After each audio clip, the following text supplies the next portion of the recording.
रवि भट्ट, अब मैं आपके पास आना चाहती हूँ कि इतिहासकार की नजर से ये पूरा जो भारतीय सभ्यता का 1000 वर्ष की यात्रा रही है वो आप संक्षिप्त में बताएं। देखिए, ये जैसा कि हम जानते हैं कि सनातन धर्म कब शुरू हुआ, इसका एग्जैक्ट डेट बताना बहुत मुश्किल है। ये आदिकाल से चला आ रहा है, नंबर वन। नंबर दूसरी बात जो हुई, ये हमारा बहुत ही वैभवशाली हमारी एक धार्मिक और सांस्कृतिक परंपरा थी, पर दुर्भाग्यवश इसके अंदर 8वीं शताब्दी के अंदर और उसके बाद से ही इसके ऊपर विदेशी लोगों का आगमन शुरू हो गया।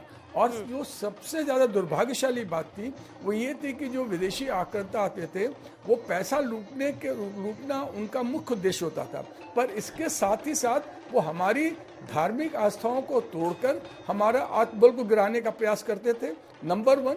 नंबर टू बात ये थी कि वो अपने देश में जाके, जहाँ मूर्ति पूजा नहीं होती थी, अपने आप को मूर्ति भंजक और कहना चाहिए कि आपको मूर्ति तोड़ने वाला साबित करके वहाँ के लोगों की नज़रों में, बहुत वहाँ के धर्मावलंबी जो थे, वहाँ के धार्मिक लोग जो थे, इनकी नज़रों में अपने आप को उस धर्म को फैलाने वाले के रूप में प्रस्तुत करना चाहते थे।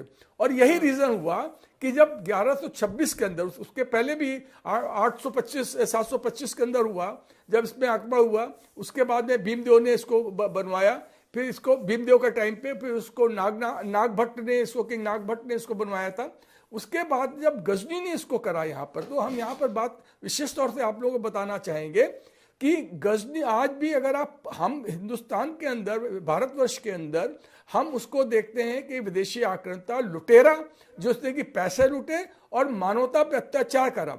लेकिन आप अफगानिस्तान और आप ईरान यानी पर्शियन लिटरेचर के अंदर जब आप उसको पढ़ते हैं तो वहाँ पर उसको ऐसा वहाँ के इतिहासकारों ने महिमा मंडित किया है जैसे कि उसने इस्लाम को फैलाने के लिए एक बहुत बड़ा काम करा और काफिरों का उसने विनाश करा। और ये जो इमेज वहाँ पर है, और आज भी वहाँ के जो अगर आप पर्शियन लिटरेचर पढ़ेंगे, फारसी साहित्य को पढ़ेंगे, तो उसके अंदर ये आज भी है। ये बहुत ही ज़्यादा दुर्भाग्य की बात है। लेकिन और यहाँ के लोगों का मनोबल लगातार, जो एक के बाद उसके बाद ये मंदिर जो तोड़ा गया वो 1299 में खिलजी फोर्सेस ने इसको तोड़ा। इसके बाद 1375 से 1395 के बीच में इसको जाफर खान ने तोड़ा। उसके बाद में महमूद बेगड़ा ने इसको तोड़ा, 1451 में इसको तोड़ा। ये जितनी बार भी तोड़ा गया तो, लेकिन यहाँ के लोगों की आस्था की जड़ें इतनी अधिक मजबूत थी कि अगर कोई और देश और कोई धर्म होता तो शायद इस स्तर पर दोबारा अपने को नहीं उठा पाता। लेकिन ये भारत ही था कि यहाँ पर जितनी बार भी इसको तोड़ा गया उससे ज्यादा बार इसको जोड़ा गया। ये वो छोटे छोटे रजवाड़े जिनका कि भारतवर्ष के पूरे मानचित्र पे शायद एक नजर में जिक्र नहीं होता है, उन्होंने इसका अपना उद्धार करा। अहल्याबाई ने मालवा की इसको किया। तो ये बात मैं बताने का प्रयास कर रहा हूं कि इस धर्म की, इस संस्कृत की, भारतीय संस्कृत का ही अंग धर्म अनंत है, अटूट है। और एक बार ये दिखाते हैं आपको, प्रधानमंत्री नरेंद्र मोदी वहां युवा जो मौजूद है उनका मंत्रोच्चार सुन रहे हैं।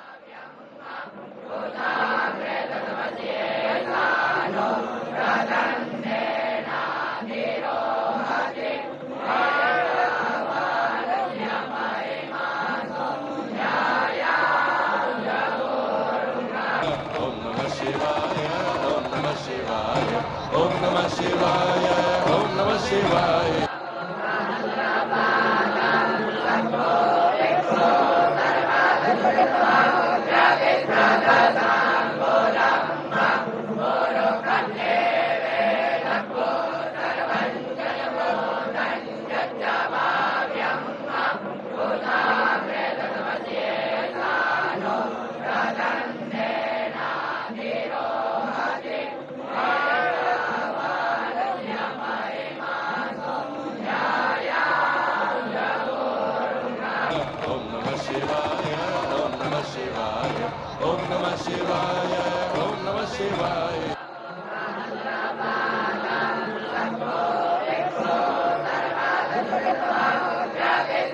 कर रहे हैं वो आपने सुना। और जो भी इन जगहों पर गया आप देखेंगे वहां पर जो गुरुकुल का अंदाज है उसमें, क्योंकि मैं वहां पर मौजूद थी, वहां पे भी और अन्य ऐसे अनेकों मंदिर है जहां पर बाकायदा गुरुकुल है जहाँ पर मंत्रोच्चार बहुत कम उम्र में बच्चे आते हैं, उनको सिखाया जाता है और वो सभी फिर ये मंत्रोच्चार कर रहे हैं इस वक्त जो आप देख रहे हैं। संगीत रागी जी, अगर हम ये कुछ देर में जो भी वो बोलेंगे वो तो खैर पूरी दुनिया सुनेगी ही, भारत में लोग सुनेंगे ही, लेकिन ये हमेशा जो बात कही जाती है कि चाहे महमूद गजनी हो या बाकी हैं कि भाई ये तो लुटेरे थे, ये सोना लूटने आए थे, धर्म को खंडित करने या धर्म के खिलाफ नहीं थे। उसको लेकर क्या इतिहास में जानबूझकर या अपने अपने तरीके से समझने की वजह से बात बताई गई कि भाई ये धर्म के खिलाफ नहीं आए थे, धर्म के खिलाफ ये नहीं थे? नहीं, देखिए, समझने के लिए नहीं, ये जानबूझ करके, और इसके लिए बहुत साफ है। आप यदि ब्रिटिश हिस्टोरियंस को यदि आप देखेंगे तब आपको समझ में आया। हमको समझना किससे चाहिए, क्या भारत के जो इतिहासकार आजादी के पश्चात थे उसकी नींव किसने रखी? पंडित जवाहरलाल नेहरू ने रखी। और वो हिस्टोरियंस जो है, अब पंडित जवाहरलाल नेहरू क्या कहते हैं कि आज जो है आप टेलीविजन पर दिखा रहे हैं, उन दिनों क्या था, दूरदर्शन भी नहीं था, आकाशवाणी थी। आकाशवाणी पर सोमनाथ के प्रसारण को भी उन्होंने रोकने की बात कही थी, कहा इसका ज्यादा प्रचार मत कीजिए ताकि दुनिया में गलत संदेश न चला जाए। देखिए, जानबूझ करके इसलिए किया गया ताकि, चूंकि जब भारत के लोगों को, भारत के जनमानस में यदि बात ये चली जाती शुरू से कि हमारे 40,000 मंदिरों को तोड़ा गया था, हमारे इतने लोगों को ध्वस्त किया गया था, इतने लोगों का जो है वो हत्या की गई थी, इतने लोगों का कन्वर्जन किया गया था, तो समाज के अंदर एक जरूर प्रतिक्रिया होती। दोनों चीजें होती। एक तो भारत के सांस्कृतिक बोध के बारे में एक पुनर्जागरण होता जो होना चाहिए था 1947 में। दूसरा, जो क्षतिग्रस्त हुए थे उनको रिक्लेम करने की बात की जाती। आप देखिए जरा, टर्की के अंदर देखिए, जो चर्च बना दिया गया था, जिसे म्यूजियम बना दिया था, मस्जिद को तोड़ करके म्यूजियम बना गया था, उसको फिर से मस्जिद में कन्वर्ट किया कि नहीं किया? हर व्यक्ति, क्या पोलैंड के अंदर जिन चर्च को ध्वस्त कर दिया गया था उन चर्च को दोबारा से रिनोवेट किया गया या नहीं किया गया? भारत के जो सांस्कृतिक वैभव थे, जिनका आतताइयों आक्रांताओं ने ध्वस्त कर दिया था, उनको रिक्लेम करने का एक नैतिक अधिकार और एक कानूनी अधिकार भी बनता था भारत के अंदर, लेकिन इसको होने नहीं दिया गया। और इसको पाटने के लिए क्या किया गया?